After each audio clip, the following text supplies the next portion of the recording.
Mga kapuso, pasabog performances ang hatid ng Kapuso Stars at special guests sa Kapuso Countdown to 2026 sa Pasay kagabi. Ang ilan sa mga nakisayang fans nanggaling pa sa probinsya. Ang latest hatid ni EJ Gomez. Nagliwanag ang kalangitan sa pagsabog ng fireworks display sa engranding Kapuso Countdown to 2026 sa Pasay City. Ilang segundo bago ang taong 2026, ganito ang eksena. Feel na feel ang good vibes dito sa SM Mall of Asia at pasabog ang mga performances ng Sparkle Artists. 5, 4, 3, 2, 1. Alas 6 ng gabi nabuksan sa publiko ang Kapuso Countdown to 2026. Libo-libo ang mga kapusong matyagang naghintay sa pagpasok ng bagong taon. Kasama nila ang kanilang mga pamilya o barkada. Marami sa kanila dumating ng umaga pa lang. May mga galing pang probinsya at meron din lumipad pa mula sa ibang bansa. 5 ng hapon nandito na kami. Tapos galing pa ng Japan. Diretso na dito yung bagay na sa sasakyan lang po. Ako naman po, galing akong Quezon Province. Nagbiyahe pa ako ng 12 a.m. Makarating lang ng maagap dito. Galing pa po kami Valenzuela City. So we're just here to have fun. And we're looking forward for our PBB housemates like Mika Salamanca, then Kapuso Star, like River Cruz and Jolie San Jose. Bali 12 p.m. pa po kami dito kanina pa po. And then ang inaabangan namin that supposedly dapat dito is yung AHOF. And then yung fireworks din po. Galing pa po ako sa Mandaluyong. Kaninang umaga pa po ako.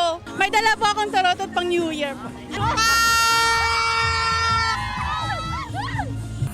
Mas lalong umingay sa Mall of Asia nang magsimula ang main show ng 10:30 p.m. Kabilang sa host si Kapuso comedian Betong Sumaya, Christian Bautista, Team Yap at Miss Grand International 2025 Emma Tiglao. Nagpasaya ang mga Kapuso artists sa kanilang oh-so-good performances. Kabilang dyan sina Julian San Jose, River Cruz at ilang PBB batchmates gaya nina Will Ashley, Vince Maristela, Charlie Fleming at AZ Martinez. Inabangan din sa countdown ang performance ng K-pop group na all-time Hall of Famer o AHOF.